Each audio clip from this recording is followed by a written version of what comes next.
जय हिंद बच्चों। हम चैप्टर पढ़ रहे हैं should wizard hit mommy.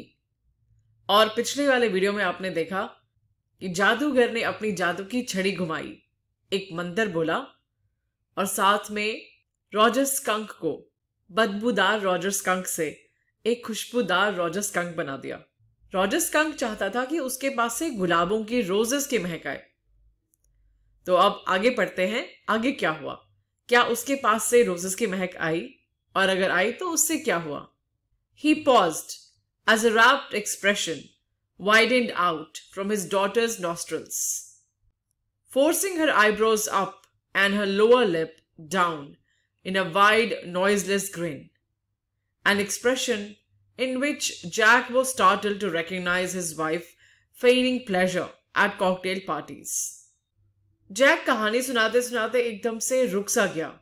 Paused का मतलब होता है रुकना। As a wrapped expression, wrapped यानी कि एकदम मोह देने वाला, एक्सप्रेशन यानी कि भाव उसकी बेटी के चेहरे पे आया। Widened out from his daughter's nostrils का मतलब है, नॉस्ट्रल्स क्या होता है, नथुने यानी कि नाक। उसकी बेटी एकदम से मुस्कुराई और उसके चेहरे पे जो हंसी आई उसमें आवाज नहीं थी, लेकिन केवल उसने वो चेहरा बनाया जैसे कि वो बहुत खुश होकर के हंस रही हो। फोर्सिंग हर आईब्राउज अप, उसकी जो भवें थी वो एकदम से ऊपर की तरफ गई। And her lower lip down in a wide noiseless green, और जो उसका नीचे का होंठ है एकदम से नीचे की तरफ आया कि वो बहुत जोर से हंस रही हो लेकिन आवाज नहीं आई। लोअर लिप क्या होता है, नीचे का होंठ। वाइड यानी कि एकदम चौड़ी, नॉइजलेस यानी कि बिना आवाज के, ग्रिन यानी हंसी। An expression, एक ऐसा भाव, in which Jack was startled, एक ऐसा भाव जिसको देख करके जैक एकदम startled रह गया, यानी कि एकदम चौंक गया। क्यों चौंक गया? To recognize his wife feigning pleasure at cocktail parties, उसे अपनी बेटी के भाव में अपनी पत्नी का भाव याद आया।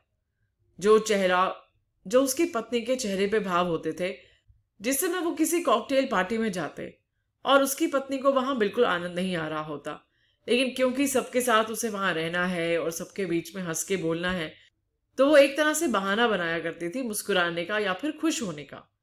फेनिंग का मतलब होता है बिल्कुल झूठा बहाना बनाना, ढोंग करना एक तरह से। प्लेजर यानी कि खुशी या फिर आनंद। And all of a sudden he whispered, और उसके बाद उसने धीरे से विस्पर किया यानी फुसफुसाते हुए बोला। और फिर अचानक से the whole inside of the wizard's house was full of the smell of roses. Wizard का पूरा घर एकदम से गुलाबों की महक से महक उठा। Roses, Roger fish cried, and the wizard said very cranky, that will be 7 pennies। बहुत जोर से रॉजर फिश चिल्लाई, रोजेस गुलाब। और जो विजर्ड था उसने बड़े क्रैंकी होकर के यानी बड़े चिढ़ करके बोला, ठीक है इसके 7 pennies हुए, यानी कि तुम मुझे 7 pennies दो। Daddy, what? Roger skunk, you said Roger fish. Roger skunk, आपने रॉजर फिश बोला। यस स्कंक, हाँ skunk. You said Roger fish, wasn't that silly? आपने रॉजर फिश बोला। ये बात थोड़ी सिली नहीं थी? जो ने इस तरह से जैक से पूछा। अब जैक अचानक कहानी सुनाते सुनाते, जो कहानी वो बहुत ध्यान से सुना रहा था, उसमें अचानक से रॉजर स्कंक की जगह उसने रॉजर फिश क्यों लगा दिया? जिस समय वो ये बात कह रहा था उसका ध्यान अपनी पत्नी की ओर चला गया था और वो सोच रहा था कि उसकी बेटी के चेहरे का भाव बिल्कुल उसकी पत्नी के चेहरे के भाव के जैसा है।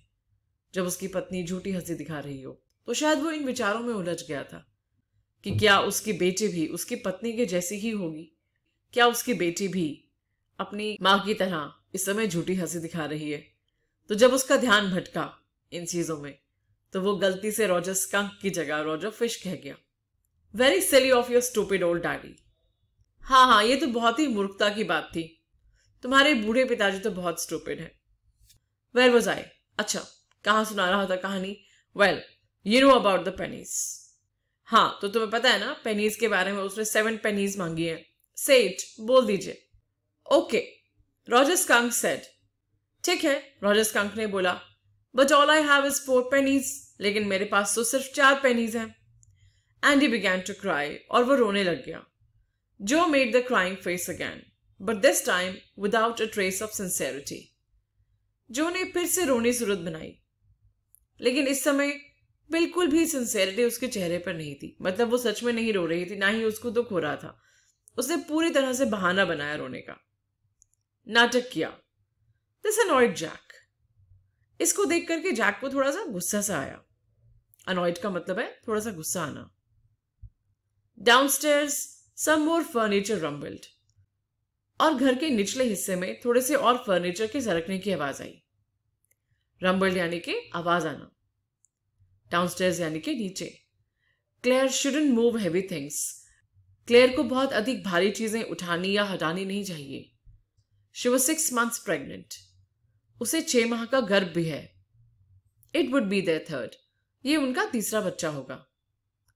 अब यहां पर जैक को जब उसकी पत्नी के द्वारा नीचे से फर्नीचर सरकाए जाने की आवाज आती है, तो एक पल को वो उस तरफ ध्यान देता है। उसके बाद वापस आके कहानी में जुट जाता है और कहता है, so the wizard said.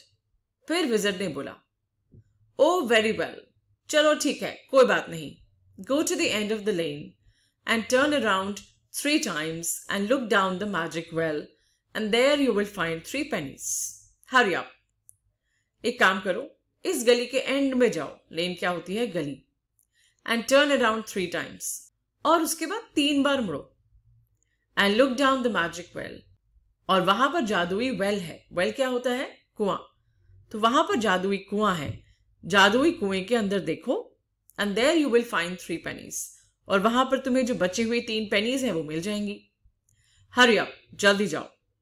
So Roger skunk went to the end of the lane and turned around 3 times, and there in the magic well were 3 pennies. तो रॉजर स्कंक उस गली के अंत में गया। वहां जाकर के उसने 3 बार चक्कर लगाए, और वहां मैजिक वेल में, जादुई कुएं में, उसे 3 pennies मिल गई। So he took them back to the wizard and was very happy, and ran out into the woods, and all the other little animals gathered around him because he smelled so good. उसके बाद वो 3 pennies उसने wizard को दी, और वो बहुत ही खुश हुआ, और खुशी खुशी वो दौड़ के जंगलों में चला गया। और वहां पर जितने भी छोटे छोटे जानवर थे वो सब के सब उसके आसपास जमा हो गए। गैदर्ड का मतलब होता है जमा होना। वुड्स तो आपको याद ही होगा, जंगल। उसके आसपास क्यों जमा हो गए? Because he smelled so good, क्योंकि उसके पास से बहुत अच्छी गुलाबों की महक आ रही थी। And they played tag, baseball, football, basketball, lacrosse, hockey, soccer and pickup sticks. और वहां पर जाके उन्होंने टैग खेला, बेसबॉल खेली, फुटबॉल खेली, बास्केटबॉल खेली, लैक्रोस खेला, hockey, soccer and pickup sticks. तो उन्होंने बहुत सारे अलग अलग प्रकार के गेम्स खेले। What's pickup sticks? Pickup sticks क्या होता है? It's a game you play with sticks. एक ऐसी गेम है जो आप छड़ियों के साथ खेलते हो। Like the wizard's magic wand, जैसे जादूगर की जादुई छड़ी। काइंड ऑफ, हाँ, कुछ कुछ। And they played games and laughed all afternoon, and then it began to get dark, and they all ran home to their mommies. और उन्होंने बहुत सारे गेम खेले और बहुत हंसे। पूरे दोपहर वो लोग हंसते रहे। और जब अंधेरा होने लग गया तो सबके सब दौड़ करके अपने घर, अपनी मम्मी के पास चले गए। और रॉजर स्कंक भी गुलाबों वाली महक लेकर के अपनी मम्मी के पास घर गया। उसके बाद क्या हुआ, ये अब हम अगले वीडियो में देखेंगे। इस वीडियो को हम यहीं पे रोकते हैं। धन्यवाद।